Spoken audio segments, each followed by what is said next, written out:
A Pérsia e a China. Os ingleses vêm neste momento de terminar uma guerra na Ásia e já se engajam numa outra. A resistência oposta pelos persas e a que os chineses até o presente opuseram à invasão britânica oferecem um contraste digno de nossa atenção. Na Pérsia, o sistema de organização militar europeu foi implantado sob a bárbare asiática. Na China, a deteriorada semicivilização do mais antigo estado do mundo faz face aos europeus com seus próprios recursos. A Pérsia sofreu uma derrota remarcável, enquanto a China, em desespero, semi-decomposta, encontra um sistema de resistência que, se for aplicado, tornará impossível a repetição das marchas triunfais da Primeira Guerra Anglo-Chinesa. A Pérsia se encontrava num estado semelhante àquele da Turquia durante a guerra de 1828 a 1829 contra a Rússia. Os oficiais ingleses, franceses, russos haviam empreendido sucessivamente reorganizações do exército persa. Os sistemas foram se sucedendo e cada um se esgotando por causa do ciúme, das intrigas, da ignorância, da cupidez e da corrupção dos orientais, os quais esses mesmos sistemas deveriam transformar em oficiais e em soldados europeus. O novo exército regular jamais teve ocasião de se submeter-se a um teste de sua organização e de sua força no campo de batalha. Suas façanhas ficaram reduzidas a algumas campanhas contra os curdos, os turcomanos e os afegãos, onde serviu como um tipo de núcleo de reserva à numerosa cavalaria irregular da Pérsia. Esta última enfrentou a dureza do combate real. Os regulares, em geral, somente tinham que se impor ao inimigo com suas formações formidáveis apenas na aparência, e finalmente estourou a guerra contra a Inglaterra. Os ingleses atacaram Bushire e aí encontraram uma resistência valente, se bem que ineficaz.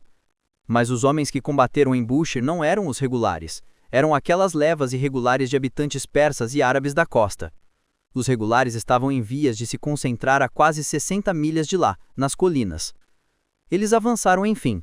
O exército anglo-indiano os encontrou a meio caminho, e, se bem que a maneira dos persas se servirem de sua artilharia merecesse louvor, e seus carros estivessem formados segundo os princípios mais consagrados, uma só carga de um único regimento de cavalaria regular indiano varreu do campo de batalha todo o exército persa, sua guarda e tropas de linha. E para podermos aquilatar o valor desta cavalaria regular indiana no exército indiano, basta nos referirmos ao livro do capitão Nolan a esse respeito. Ela é considerada entre os oficiais anglo-indianos como a pior do que se não tivesse mesmo qualquer valor, sendo de longe muito inferior à cavalaria irregular anglo-indiana.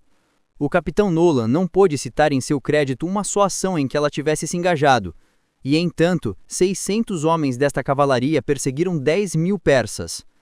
Tal foi o terror que difundiu-se entre os regulares persas que depois, com a única exceção da artilharia, eles não se firmaram em parte alguma. Em Mohammeira, eles se puseram fora de combate e, deixando a artilharia defender suas baterias, se retiraram a partir do momento em que elas foram reduzidas ao silêncio. E quando os britânicos desembarcaram com uma força de reconhecimento de 300 fuzileiros e 50 cavaleiros irregulares, o exército persa inteiro se retirou, deixando armas e bagagens, nas mãos não por quanto podemos chamá-los de assim, mas dos invasores. No entanto, tudo isso ainda não permite nem pré-julgar os persas como uma nação de covardes, nem renunciar à introdução da tática europeia junto aos orientais. As guerras russo-turcas de 1806 a 1812 e de 1829 a 1829 abundam em muitos exemplos desse gênero. A principal resistência oferecida aos russos foi a das levas irregulares das cidades fortificadas e das províncias das montanhas. Cada vez que se mostraram em campo aberto, as tropas regulares foram desbaratadas pelos russos e puseram-se em fuga ao primeiro golpe de artilharia. Isso enquanto uma só companhia de regulares arnaútas, em um desfiladeiro em Varna, rechaçou o assalto dos russos por semanas. E, todavia, na última guerra, o exército turco regular derrotou os russos em cada engajamento, de Otnitsa a Cetateia, de Kars até Ingur. O fato é que a introdução da organização militar europeia nas nações bárbaras estava longe, se bem concluída, quando o novo exército foi subdividido, equipado e treinado Eureka. Mas este não era senão o primeiro passo. A implantação de um regulamento militar europeu não basta de modo algum. Ele não fará reinar a disciplina europeia do mesmo modo que um regulamento de instrução europeu não produzirá por si mesmo a tática e a estratégia europeias. O principal, e ao mesmo tempo mais difícil, é criar um corpo de oficiais e suboficiais instruídos no sistema europeu moderno, totalmente livres dos velhos preconceitos e reminiscências nacionais em matéria militar, e capazes de insuflar vida nas novas tropas.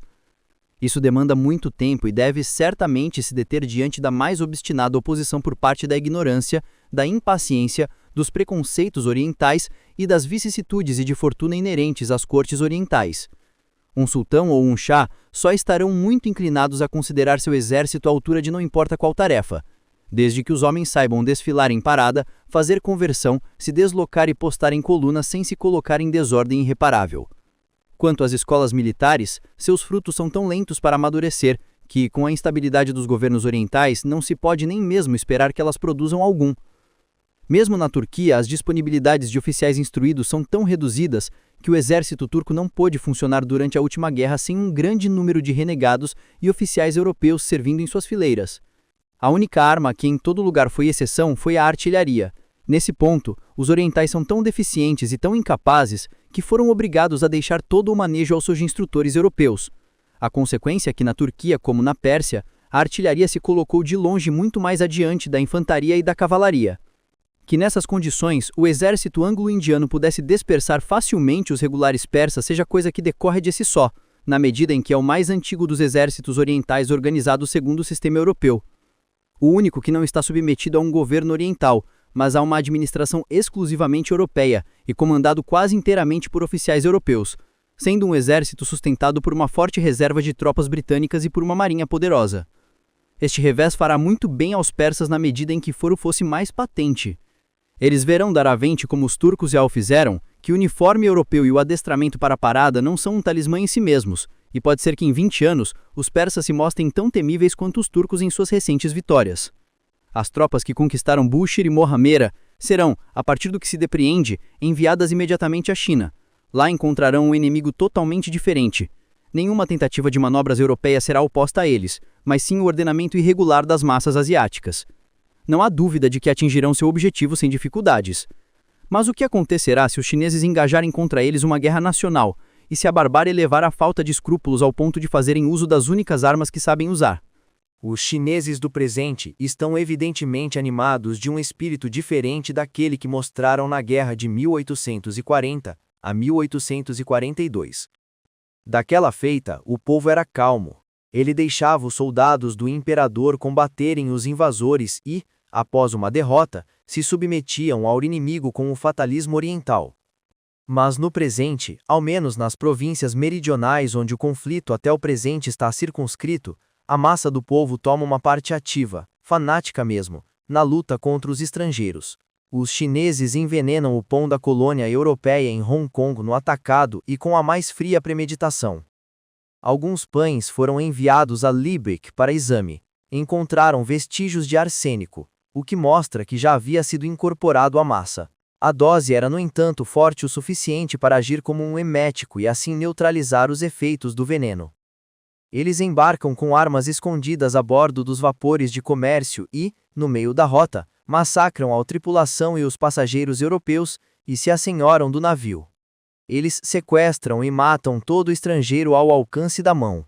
Os próprios coolies emigram para o estrangeiro, coordenadamente se amutinam a bordo de cada transporte de emigrantes, eles lutam por seu controle e, ou fogem com ele, ou morrem nas chamas em vez de se render.